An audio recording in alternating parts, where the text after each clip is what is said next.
Hello all welcome to Spartans. എക്കണോമിയുടെ മറ്റൊരു പ്രധാനപ്പെട്ട ഒരു സെക്ടറാണ് നമ്മൾ ഇന്ന് ഡിസ്കസ് ചെയ്യുന്നത് എഗ്രികൾച്ചർ. എഗ്രികൾച്ചറിൽ ഒരുപാട് കാര്യങ്ങൾ നമുക്ക് ഡിസ്കസ് ചെയ്യാനുണ്ട്. പക്ഷെ അതിൽ ഏറ്റവും പ്രധാനപ്പെട്ടത് ആഫ്റ്റർ ഇൻഡിപെൻഡൻസ്, ഇന്ത്യയിൽ സ്വാതന്ത്ര്യം കിട്ടിയതിന് ശേഷമുള്ള എഗ്രികൾച്ചറിന്റെ ഒരു പ്രധാനപ്പെട്ട ഒരു ഡെവലപ്മെന്റ് എങ്ങനെയാണ് നടക്കുന്നത്. അപ്പൊ അതിന്റെ ഭാഗമായിട്ട് നമ്മൾ ഏറ്റവും കൂടുതലും ഫസ്റ്റ് ആയിട്ട് മനസ്സിലാക്കി വെക്കേണ്ട ഒരു കാര്യം ദാറ്റ് ഈസ് ഇന്ത്യയിൽ നടന്നിട്ടുണ്ടായിരുന്ന ലാൻഡ് റിഫോംസ് ആണ്. അപ്പൊ ആ ലാൻഡ് റിഫോംസിനെ കുറിച്ചാണ് നമ്മൾ ആദ്യം പറയാൻ വേണ്ടി പോകുന്നത്. Have A careful understanding about this one. അപ്പൊ എന്താണ് ലാൻഡ് റിഫോംസ് എന്നുള്ളതിന്റെ ഒരു ബ്രീഫ് ഐഡിയ ഞാൻ നിങ്ങൾക്ക് പറഞ്ഞുതരാം. ശേഷം നമുക്ക് അതിന്റെ ഏറ്റവും പ്രധാനപ്പെട്ട നോട്ട്സിലൂടെയും മറ്റൊക്കെ പഠിച്ചു പോകാവുന്നതാണ്. ഓക്കെ, അപ്പൊ അതിന്റെ ഭാഗമായിട്ട് ഞാനിവിടെ ഒരു വൈറ്റ് ബോർഡ് ഷെയർ ചെയ്യുന്നുണ്ട്. നിങ്ങൾക്ക് ഏറ്റവും സിമ്പിൾ ആയിട്ട് ഇത് എക്സ്പ്ലെയിൻ ചെയ്തു തരാൻ വേണ്ടിയാണ്. So hope it is visible right now. നിങ്ങൾക്ക് ഇത് കാണാൻ പറ്റുന്നുണ്ടാവും എന്ന് ഞാൻ വിശ്വസിക്കുന്നു. അപ്പോ ഇതിലെ കുറച്ച് പ്രധാനപ്പെട്ട കാര്യങ്ങളാണ് ഞാനിവിടെ എഴുതാൻ ഉദ്ദേശിക്കുന്നത്. സോ അതിന്റെ ഭാഗമായിട്ട് first of all we R discussing land reforms. Land reforms. അപ്പൊ എന്തിനാണ് ലാൻഡ് റിഫോംസ്? ഫസ്റ്റ് നമ്മൾ അഡ്രസ് ചെയ്യേണ്ട ടോപ്പിക് വൈ ലാൻഡ് റിഫോംസ് എന്നുള്ളതാണ്. അപ്പൊ ഇത് ഹിസ്റ്റോറിക്കൽ ആയിട്ടുള്ള സംഗതിയാണ്, നിങ്ങൾക്ക് ഓൾറെഡി അറിയാം. ഈ ബ്രിട്ടീഷുകാർ ഇവിടെ നിന്ന് 947 പോകുന്നതിന്റെ ആ ഒരു സമയം വരേക്കും ഇവിടുത്തെ ലാൻഡ് റിലേഷൻഷിപ്പ് എടുത്ത് നോക്കുകയാണെങ്കിൽ we are having something called as feudal land setup, അല്ലെ? ഒരു ഫ്യൂഡൽ ലാൻഡ് സെറ്റപ്പ് ആണ് ഉണ്ടായിരുന്നത്. ഫ്യൂഡലിസം തുടങ്ങിയിട്ടുള്ള കാര്യത്തിൽ ലാൻഡ് സിസ്റ്റം അങ്ങനെയാണ് നിലനിർത്തുന്നത്. ഫ്യൂഡലിസം എന്ന് പറയുന്നത് അതായത് ജന്മിത്തം എന്നൊക്കെ പറയുന്ന രൂപത്തിലോട്ട് ഭൂമിയുടെ ഉടമസ്ഥാവകാശം ആർക്കാണ് കിട്ടിയിട്ടുണ്ടായിരുന്നത്? ഏറ്റവും നാട്ടിലെ വലിയ പ്രമാണികരായിട്ടുള്ള ജാതിയിൽ ഉന്നത തലത്തിൽ നിൽക്കുന്ന ആൾക്കാർക്ക് മാത്രമാണ് കിട്ടിയിട്ടുണ്ടായിരുന്നത്. അതേസമയത്ത് കർഷകരായിട്ടുള്ള കൃഷി ചെയ്യുന്ന ആൾക്കാർക്ക് ഭൂമിയുടെ ഉടമസ്ഥാവകാശം കിട്ടിയിട്ടുണ്ടായിരുന്നോ? ഇല്ല. അപ്പൊ അത് നേടിയെടുക്കാൻ വേണ്ടിയിട്ടുള്ള ഒരു അവകാശത്തിന്റെ ഭാഗമായിട്ടാണ് ഈ ഫ്യൂഡൽ സെറ്റപ്പിനെ ഒഴിവാക്കുക എന്നുള്ള ഉദ്ദേശത്തോടു കൂടിയാണ് എന്ത് ലാൻഡ് റിഫോംസ് വരാൻ വേണ്ടി പോകുന്നത്. ഇതാണ് ബേസിക്കലി അണ്ടർസ്റ്റാൻഡിങ്. സോ അതിന്റെ അടിസ്ഥാനത്തിൽ ഐഡിയ എന്ന് പറയുന്നതാണ് ഇക്വിറ്റബിൾ ലാൻഡ് ഡിസ്ട്രിബ്യൂഷൻ. ഇതാണ് ഒബ്ജക്റ്റീവ്, ഇക്വിറ്റബിൾ ലാൻഡ് ഡിസ്ട്രിബ്യൂഷൻ. ഇതിനു വേണ്ടിയാണ് ലാൻഡ് റിഫോംസ് നടക്കാൻ വേണ്ടി പോകുന്നത്. സോ ഈ കാര്യം ബേസിക്കലി എന്ത് ചെയ്യുക, ഒന്ന് അറിഞ്ഞിരിക്കുക കേട്ടോ. സോ ഇക്വിറ്റബിൾ ലാൻഡ് ഡിസ്ട്രിബ്യൂഷൻ എന്ന് പറയുന്നതാണ് പ്രധാനപ്പെട്ട ഒബ്ജക്റ്റീവ് ആയിട്ട് ഉണ്ടായിരുന്നത്. ഇനി ഇതുമായി ബന്ധപ്പെട്ടിട്ട് നമുക്ക് കുറച്ച് ഹിസ്റ്റോറിക്കൽ ആയിട്ടുള്ള ഡെവലപ്മെന്റ് നോക്കണം. ഒന്ന് ഞാൻ ഓൾറെഡി പറഞ്ഞതുപോലെ എന്താണ്, ബ്രിട്ടീഷുകാർക്ക് ഭരിക്കുന്ന ഒരു സമയത്ത് നമുക്ക് ഡിഫറെന്റ് ലാൻഡ് റവന്യൂ സെറ്റിൽമെന്റ് കാണാൻ വേണ്ടി പറ്റും. മോഡേൺ ഇന്ത്യൻ ഹിസ്റ്ററിയുടെ ഭാഗമായിട്ട് നിങ്ങൾ കേട്ടിട്ടുണ്ടാവും പെർമനന്റ് സെറ്റിൽമെന്റ്, അല്ലെ? അല്ലെങ്കിൽ സാമന്താരി സെറ്റിൽമെന്റ് എന്നൊക്കെ വിളിക്കുന്ന ഒരു സെറ്റിൽമെന്റ് കേട്ടിട്ടുണ്ടാവും. അതിന്റെ അർത്ഥം എന്താ? ജന്മിമാർ എന്ന് പറയുന്ന ഇടനിലക്കാരായിട്ടുള്ള കുറെ ആൾക്കാരുണ്ടായിരുന്നുള്ളതാണ്. അപ്പൊ ലാൻഡ് എന്ന് പറയുന്നത് കുറച്ച് ജന്മിമാരും അതുപോലെ ബാക്കി ഇന്റർമീഡിയറ്റ്സിന്റെയും ഇടയിൽ ഇങ്ങനെ ലാൻഡ് കോൺസെൻട്രേറ്റ് ചെയ്തിരുന്നു. അത് കൃഷി ചെയ്യുന്ന വലിയൊരു പോപ്പുലേഷൻ ഉണ്ടായിരുന്നു. അപ്പൊ ആ കൃഷി ചെയ്യുന്ന പോപ്പുലേഷനെ സംബന്ധിച്ചിടത്തോളം അവർക്ക് ലാൻഡിന്റെ ഓണർഷിപ്പ് ഉണ്ടായിരുന്നോ? ഉണ്ടായിരുന്നില്ല. ഓക്കെ, അപ്പൊ ആ രീതിയിലുള്ള ഡിഫറെന്റ് സിസ്റ്റം നിലനിന്നിട്ടുണ്ടായിരുന്നു എന്നുള്ളതാണ്. എന്നാൽ ആഫ്റ്റർ ഇൻഡിപെൻഡൻസ് നമുക്കൊരു കോൺസ്റ്റിറ്റ്യൂഷൻ വരുന്നുണ്ട്. അപ്പൊ കോൺസ്റ്റിറ്റ്യൂഷന്റെ കീഴിൽ we are having some very important discussion regarding the right of the tenants or കർഷകരുടെ അവകാശങ്ങൾക്ക് വേണ്ടി ഡിസ്കഷൻസ് നടക്കുന്നു. നിങ്ങൾ DPSP കേട്ടിട്ടുണ്ടാവും, അല്ലെ? Directive principles of state policy എന്ന് പറയുന്നത്.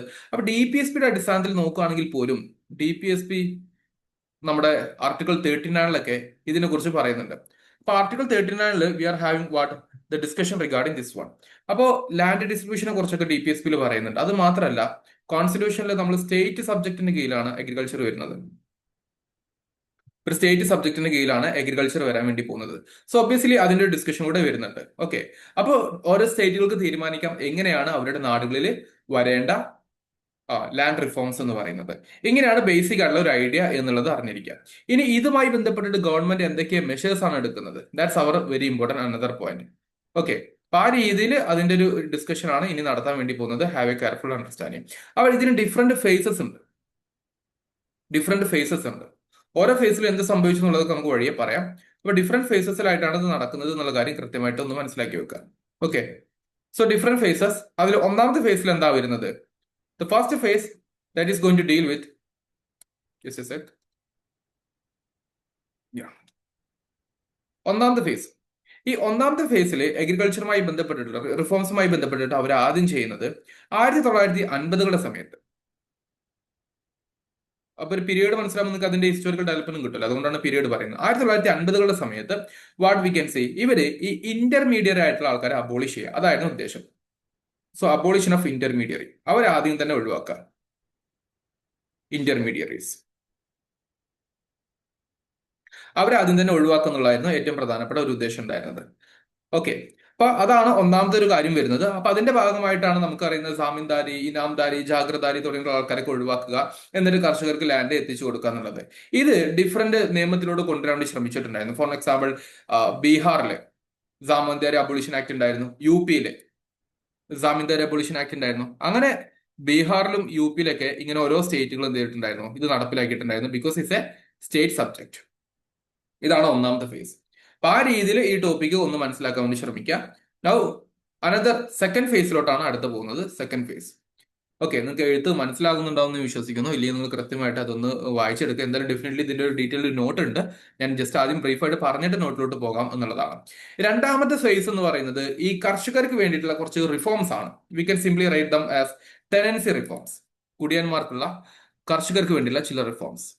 അപ്പൊ ആദ്യം ഇന്റർമീഡിയറ്റ്സിന് ഒഴിവാക്കുക, ദെൻ ടെനൻസി റിഫോംസ് കൊടുക്കുക. What you mean by tenancy reforms? ഈ കുടിയന്മാർ എന്ന് പറയുന്ന ആൾക്കാർക്ക് ലാൻഡിൽ അവർക്ക് പ്രത്യേകിച്ച് റൈറ്റ് ഒന്നും ഉണ്ടായിരുന്നില്ല. സോ അതുകൊണ്ട് എന്ത് ചെയ്യണം, അവർക്ക് ലാൻഡിൽ നിന്ന് അവരെ പുറത്ത് ചവിട്ടി പുറത്താക്കാൻ പാടില്ല. സോ അതിന്റെ ഭാഗമായിട്ട് പതിയെ അവരുടെ സെക്യൂരിറ്റി ഓഫ് ടെനർ എന്ന് പറയുന്ന സംഗതി ഉണ്ട്. Security of tenure. ലാൻഡിൽ അവർ കൃത്യമായിട്ട് റെന്റ് കൊടുക്കുന്നുണ്ടെങ്കിൽ അവർക്ക് ആ ലാൻഡിൽ കൃഷി ചെയ്യാനുള്ള അനുമതി കൊടുക്കണം എന്ന് പറയുന്നതാണ് security of tenor. Okay, then പതിയെ പതിയെ അവർക്ക് ഓണർഷിപ്പ് എത്തിച്ചു കൊടുക്കുക, ലാൻഡിന്റെ ഓണർഷിപ്പ്. കാരണം യഥാർത്ഥത്തിൽ കൾട്ടിവേറ്റ് ചെയ്യുന്ന അവരാണ്. അപ്പൊ അവർക്കാണ് അതിന്റെ റിഫോംസ് കിട്ടേണ്ടത് എന്നുള്ളത്. ഇതിന്റെ ഭാഗമായിട്ടാണ് പിന്നീട് ഈ നമ്മുടെ കേരളത്തിലൊക്കെ ലാൻഡ് റിഫോം ആക്ട് വരുന്നുണ്ട്. കേരളത്തിൽ ഒരുപാട് കാലമായിട്ട് ലാൻഡ് റിഫോംസിന്റെ കാര്യങ്ങൾ വന്നിട്ടുണ്ടായിരുന്നു. അതിൽ കേരളത്തിലെ ലാൻഡ് റിഫോം ആക്ട് ഏറ്റവും സിഗ്നിഫിക്കന്റ് ആയിട്ട് വരുന്നത് 963. പക്ഷെ കോടതി അത് അംഗീകരിച്ചില്ല. അതിന്റെ മാറ്റം 969 വന്നു. ഈ 969 ആക്ടോട് കൂടെ കേരളത്തിൽ എന്ത് ചെയ്തു, ജന്മി സിസ്റ്റം കംപ്ലീറ്റ് ആയിട്ട് അബോളിഷ് ചെയ്തു. ഇതുപോലെ ബംഗാളിന്റെ ഭാഗത്ത് നടപ്പിലാവുന്നുണ്ട്. അപ്പൊ കേരളത്തിലും ബംഗാളിലൊക്കെ ഈ ലാൻഡ് റിഫോം നല്ലതുപോലെ നടക്കുന്നുണ്ട്. ഈ ബംഗാളിൽ നടന്നിട്ട് ഉണ്ടായിരുന്നതിന് വിളിക്കുന്ന പേരാണ് operation Barga. Operation Barga. Just writing here, operation Barga 978 സമയത്ത്. അപ്പൊ ഇതിലൂടെ ചിലപ്പോൾ ഓപ്പറേഷൻ ബാർഗ എന്തുമായി റിലേറ്റ് ചെയ്തതെന്നുള്ള ഒരു ബേസിക് ക്വസ്റ്റ്യൻ ചോദിക്കുകയാണെങ്കിൽ you should be able to answer അതിന്റെ ഭാഗമായിട്ട്. ഓക്കെ, അപ്പൊ അങ്ങനെ എന്ത് ചെയ്യുന്നുണ്ട്, കേരളത്തില് ഒരു ബംഗാളില് അതുപോലെ ഒരു മിക്സഡ് സക്സസ്. കുറെ സ്ഥലത്ത് നമുക്ക് ജന്മിമാരെ ഒഴിവാക്കാൻ വേണ്ടി പറ്റി, ലാൻഡ് കൂടുതൽ കർഷകർക്ക് കൊടുക്കാൻ വേണ്ടി പറ്റി എന്നുള്ള രൂപത്തിലോട്ടുള്ള ഒരു ടെനൻസി റിഫോംസ് എന്നുള്ളതാണ് ഫേസ് 2 വരുന്നത്. എന്നാൽ ഫേസ് 3 ആയപ്പോൾ അവര് കുറച്ചുകൂടെ മാറ്റങ്ങൾ കൊണ്ടുവരാണ്. എന്താണ് ആ മാറ്റങ്ങൾ? ദാറ്റ് ഈസ്, ഒരാൾക്ക് ഭൂമിയിൽ എത്ര കൈവശാവകാശം പറ്റും, അതാണ് ഫേസ് 3. അതിനെ നമ്മൾ വിളിക്കുന്ന പേരാണ് ലാൻഡ് സീലിംഗ് എന്ന് പറയുന്നത്. അന്ന് ഒരു ജന്മിയുടെ കയ്യിൽ 1000 ഏക്കർ ആയിരിക്കും മിനിമം ഉണ്ടാവുക. നിങ്ങൾ ആലോചിച്ച് നോക്കിയ ഒരു 1000 ഏക്കറുള്ള ജന്മി എന്ന് പറഞ്ഞാൽ ആള് ചില്ലറക്കാരനാണോ? അല്ല. So ceiling on the land holdings, land കൈവശം വെക്കാൻ പറ്റുന്നതിൽ എന്ത് ചെയ്തു, ഒരു മാക്സിമം ലിമിറ്റ് കാര്യങ്ങൾ വെച്ചു. ഓക്കെ, ഒരു മാക്സിമം ലിമിറ്റ് വെച്ചു, ഇത്രേ പറ്റുള്ളൂ എന്ന് പറഞ്ഞിട്ട്. പക്ഷെ അതിന് കുറച്ച് പ്രോബ്ലംസ് വന്നിട്ടുണ്ടായിരുന്നു. എന്താണെന്ന് വെച്ചാല്, എന്നോട് പറയാണ്, ഫോർ എക്സാമ്പിൾ ആട്ടോ, 100 ഏക്കർ കൈവശം വെക്കാൻ പറ്റുള്ളൂ. പക്ഷെ എന്റെ സ്വത്തിൽ 200 300 ഉണ്ടായിരുന്നു. അപ്പൊ എന്റെ ബാക്കി അത്രയും നഷ്ടപ്പെടുന്നല്ല അതിന്റെ അർത്ഥം. അപ്പൊ അതിന്റെ ഭാഗമായിട്ട് ഇവർ ചെയ്തിട്ടുണ്ടായിരുന്നത്, എന്റെ പേരിലല്ലേ, എന്റെ ഭാര്യ, എന്റെ മക്കൾ, ബിനാമി, അല്ലെങ്കിൽ എന്റെ വേറൊരാള് ബിനാമി ഹോൾഡിങ്സ് കൂടി വരുന്ന ഒരു കാലഘട്ടമായിരുന്നു ആ സമയത്താട്ടോ. അപ്പൊ ആ രീതിയിൽ ഈ ഒരു ടോപ്പിക് കൂടെ ഒന്ന് മനസ്സിലാക്കി വെക്കുക. അപ്പൊ ഈ ബിനാമി ഇഷ്യൂസും കാര്യങ്ങളൊക്കെ വന്നപ്പോ ഇവര് അടുത്തൊരു ഫേസിലോട്ട് എന്ത് ചെയ്തു, ഇതിന്റെ മാറ്റങ്ങളും കാര്യങ്ങളുമായിട്ട് മുന്നോട്ട് പോകുന്നുണ്ട്. ഓക്കെ, ഫൈനലി നമുക്ക് പറയാൻ വേണ്ടി പറ്റുന്നത് മോഡേണൈസേഷൻ ആൻഡ് കമ്പ്യൂട്ടറൈസേഷൻ എന്ന് പറയുന്നത്. ലാൻഡ് അക്കൗണ്ടബിലിറ്റി അതെന്ത് ചെയ്തു, കുറച്ചുകൂടെ മോഡേണൈസേഷനിലോട്ട് കൊണ്ടുവന്നു.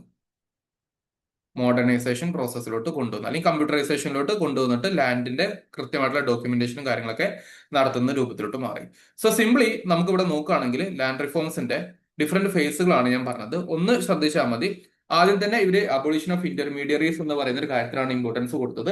അത് ഫുള്ളി പോസിബിൾ ആയിട്ടുണ്ടായിരുന്നില്ല ഒറ്റയടിക്ക്. കാരണം ഒരുപാട് കോൺസ്റ്റിറ്റ്യൂഷനിലും അതുപോലെ മറ്റു ഇഷ്യൂസ് ഒക്കെ ഇതിന്റെ ഭാഗമായിട്ട് വന്നിട്ടുണ്ടായിരുന്നു. ഓക്കെ, എന്നാൽ അതിനുശേഷം രണ്ടാമത്തെ ഫേസിൽ അവർ ടെനൻസിന്, ഈ കുടിയാന്മാർക്ക്, ഭൂമി ഇല്ലാത്ത ആൾക്കാർക്ക് കുറച്ചുകൂടെ അവകാശം കൊടുക്കാൻ വേണ്ടി ടെനൻസി റിഫോംസ് കൊണ്ടുവന്നു. പിന്നീട് ലാൻഡിന്റെ ഹോൾഡിങ്സ്, അതാണ് ലാൻഡ് സീലിംഗ് എന്ന് പറയുന്നത്. അപ്പൊ ലാൻഡ് സീലിംഗിന് ഇമ്പോർട്ടൻസ് കൊടുത്തിട്ടാണ് തേർഡ് ഫേസ് വരുന്നത്. ഫോർത്ത് അതിലുണ്ടായിരുന്ന ലൂപ്പ് ഹോൾസും കാര്യങ്ങളെല്ലാം വന്നു. ഫിഫ്തിൽ എന്ത് ചെയ്തു, ഈ ലാൻഡ് അക്കൗണ്ടബിലിറ്റി എന്ന് പറഞ്ഞിട്ട് കുറച്ചുകൂടെ മോഡേണൈസേഷൻ രീതിയിലോട്ട് കൊണ്ടുവന്നു എന്നുള്ളതാണ്. ഇതാണ് ബേസിക് ആയിട്ടുള്ള ഒരു ഐഡിയ. ഓക്കെ, ഈ ഒരു ബേസിക് ഐഡിയ നിങ്ങൾക്ക് ഏകദേശം കിട്ടിയിട്ടുണ്ടെന്നുണ്ടെങ്കിൽ ഇനി നമുക്ക് ഞാൻ ഇതിന്റെ ഒരു നോട്ട് റെഡിയാക്കി വെച്ചിട്ടുണ്ട്. ആ നോട്ടുമായിട്ടുള്ള ഡിസ്കഷനിലോട്ട് പോകാം. So far good and clear? Okay അല്ലേ? നമ്മൾ പറഞ്ഞിരിക്കുന്ന പോയിന്റ്സ് ഇത്രയേ ഉള്ളൂ. എന്താണ്? ഒന്ന്, ലാൻഡ് റിഫോംസിന്റെ ഭാഗമായിട്ട് എന്താണ് ലാൻഡ് റിഫോംസ്? ഫ്യൂഡലിസം അബോളിഷ് ചെയ്യാനുള്ള ശ്രമമായിരുന്നു. അതോടുകൂടെ ഇക്വിറ്റബിൾ ലാൻഡ് ഡിസ്ട്രിബ്യൂഷൻ കൊടുക്കുക. DPSP പറയുന്നുണ്ട് സ്റ്റേറ്റ് സബ്ജക്റ്റിലാണ് ലാൻഡിനും അഗ്രികൾച്ചറൊക്കെ വരുന്നത്. പിന്നെ ഡിഫറെന്റ് ഫേസസിൽ 950 മുതൽക്ക് ആക്റ്റീവ് ആയിട്ടുള്ള കുറച്ച് കാര്യങ്ങൾ വരുന്നു. ആദ്യം അബോളിഷൻ ഓഫ് ഇന്റർമീഡിയറീസ് ആയിരുന്നു, പിന്നീട് ടെനൻസി റിഫോംസിലോട്ട് എത്തുന്നുണ്ട്. ദെൻ ലാൻഡ് സെയിലിംഗ്, അതിന്റെ loop holes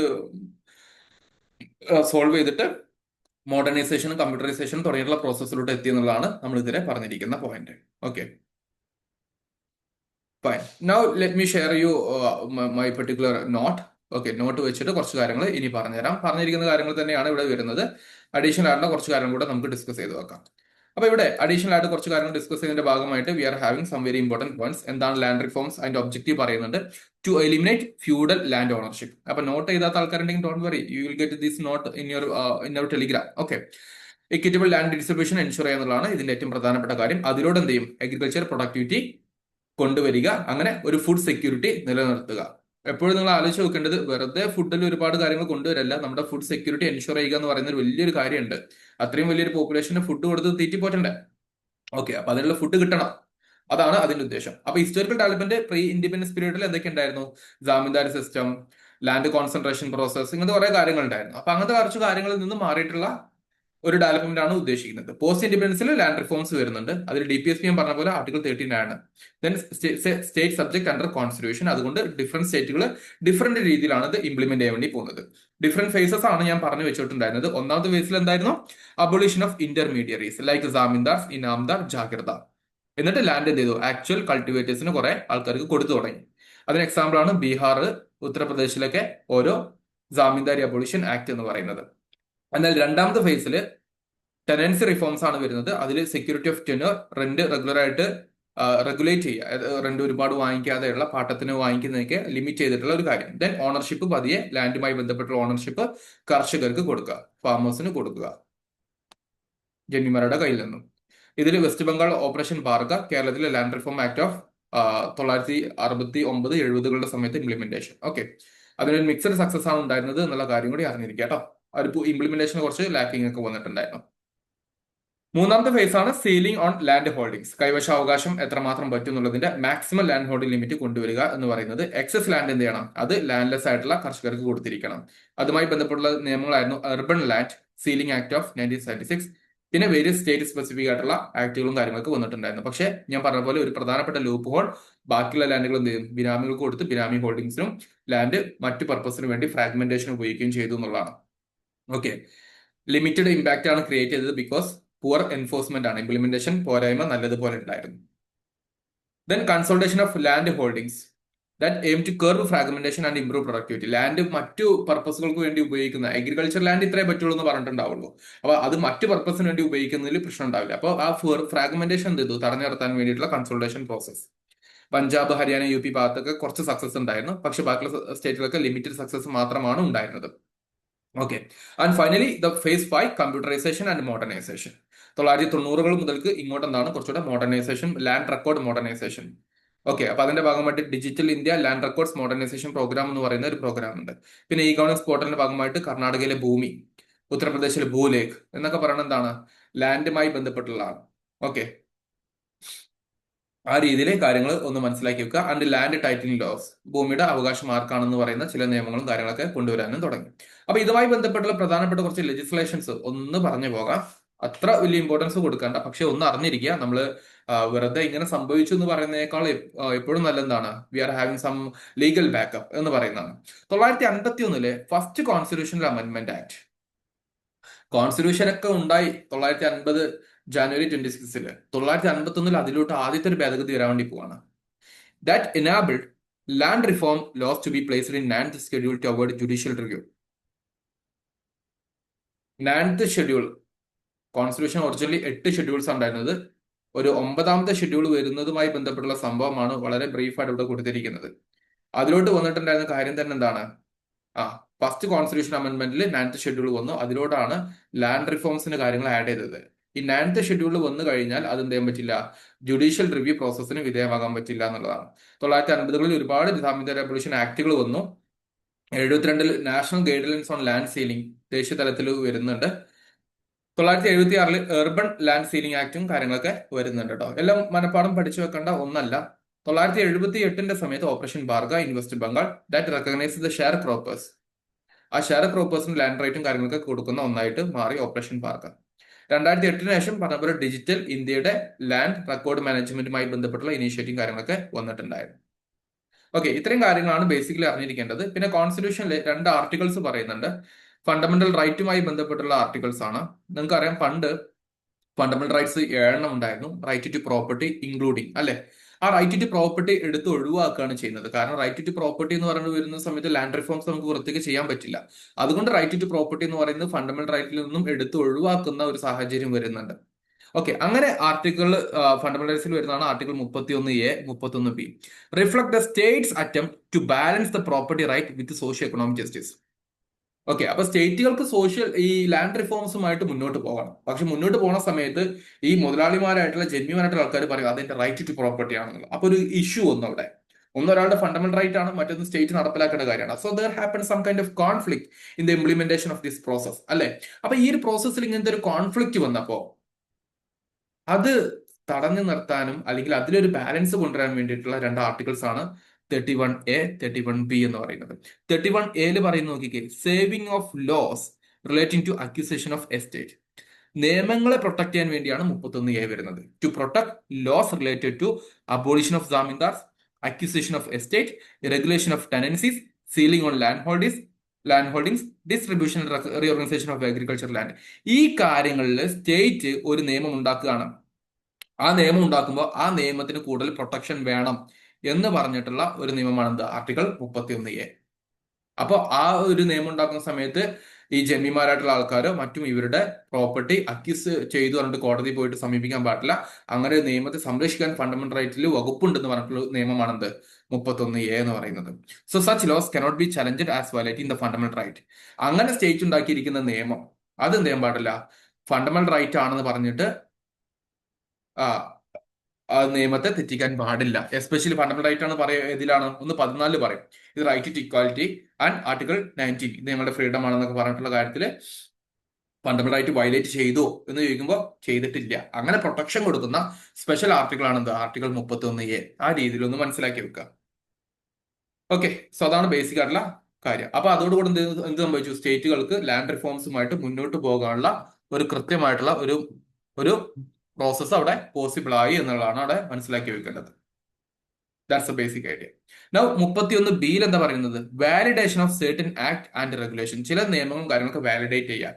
to validate specific laws related to land reforms placed in 9th schedule. 9th schedule വെച്ചിരിക്കുന്ന ചില കാര്യങ്ങൾ കൃത്യമായിട്ട് വാലിഡേറ്റ് ചെയ്യുക, അതിന് ഇംപ്ലിമെന്റ് ചെയ്യാൻ വേണ്ടി സപ്പോർട്ട് ചെയ്യാം. So any law included in 9th schedule is immune from judicial review even if it violates fundamental right. അപ്പൊ 9th ഷെഡ്യൂൾ ഇട്ടോ അത് ജുഡീഷ്യൽ റിവ്യൂക്ക് വിധേയമാകില്ല എന്നാണ് പറഞ്ഞിട്ടുള്ളത്. അപ്പൊ അതിന്റെ അർത്ഥം എന്താ, അപ്പൊ അത് വെച്ചിട്ട് ഇവർക്ക് സ്റ്റേറ്റുകൾക്ക് കൃത്യമായിട്ട് ലാൻഡ് റിഫോംസുമായിട്ട് മുന്നോട്ട് പോകാൻ പറ്റും. അങ്ങനെ 13ഓളം ലാൻഡ് റിഫോം ലോസുകൾ ഈ 9th ഷെഡ്യൂളിൽ വെച്ചിട്ടുണ്ടായിരുന്നു. Created by the first amendment of 1951 to protect laws promoting social justice.